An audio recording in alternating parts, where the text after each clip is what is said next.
Let's assume you need to calculate this integral, but for some reason you don't know how to calculate it. But you really need to find this area under the curve. So what do?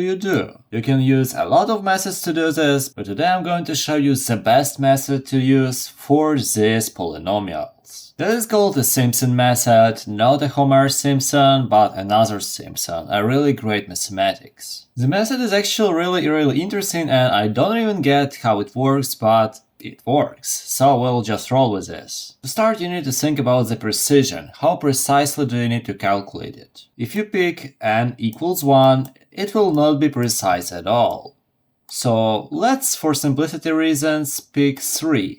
Why 3? That is just because we can divide like this, and we'll get 1, 2, and 3. We'll need to find 3 areas in order to find the entire area. So it's easy to understand that the step, it's called h, will be equal to 2 minus 1, that is just because we have from 2 to minus 1, and then divided by 3. Or in other words, that is just 3 divided by 3, or this is simply 1. This step will be important soon. Now what you should do, you need to calculate the value of the function for each point using this step. So we start with minus 1. Let's write 4x equals minus 1. And now let's just substitute this minus 1 instead of this. We'll get minus 1, this will give us minus 2, and of course we also have to the power of 2. So we will get 4. The next thing that we need to do is of course to calculate for the x of 0. We just add this step to our previous x. So we'll get 4x equals 0. This will give us 0 minus 1 to the power of 2. This is just minus 1 to the power of 2, or this will be 1. For the next one, we do the same thing. We add 1. 4x equals 1. We'll get 1 minus 1 to the power of 2. This will be 0 to the power of 2, or 0. Okay, and the last we'll get 4x equals 2. 2 is the last number. 2 minus 1 to the power of 2. So we'll get 1 to the power of 2. This is just 1. Okay, perfect. What do we do next? When we have all of the solutions for our function, we can finally calculate, or at least estimate, the value of this integral. I'll write these solutions right over here so I don't forget them. Let's write 4, then we got 1, then we got 0, then we got 1. Okay, as you can notice, we get this,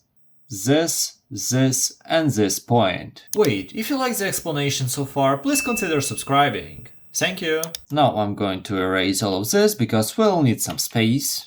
And let's start. This integral equals 2. Now for the formula, we'll take 1 divided by Rn. We get 3, okay?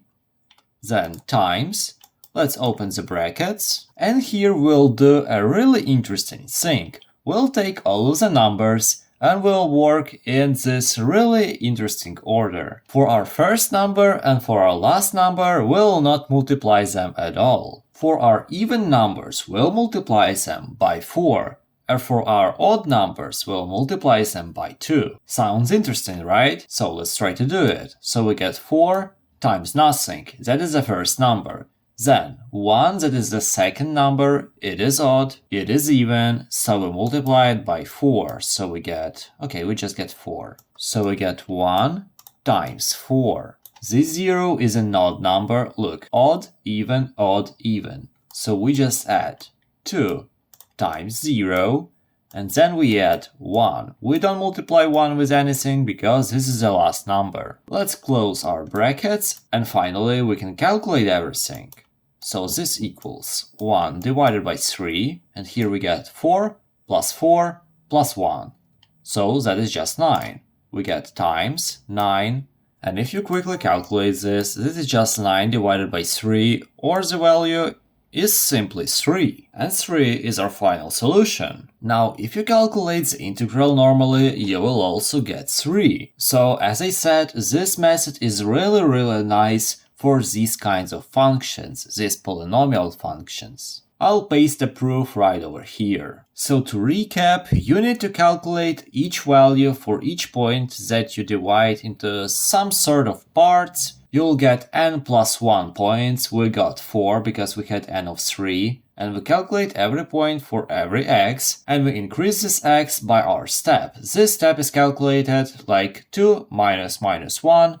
So the start to finish, and we divide this by Rn. This is how we got 1. And for the last, we do 1 over n, this n, times this parenthesis in which we have our first numbers that we calculated, then the second numbers that we calculated, times 4, because this number is odd, even. This number is even. Then we multiply our third number by 2, because this is an odd number, and we add the last number. This method is really useful in the computer science, and if you like this video, try to watch this one as well, because it has some other really interesting problem. But for now, have a nice day.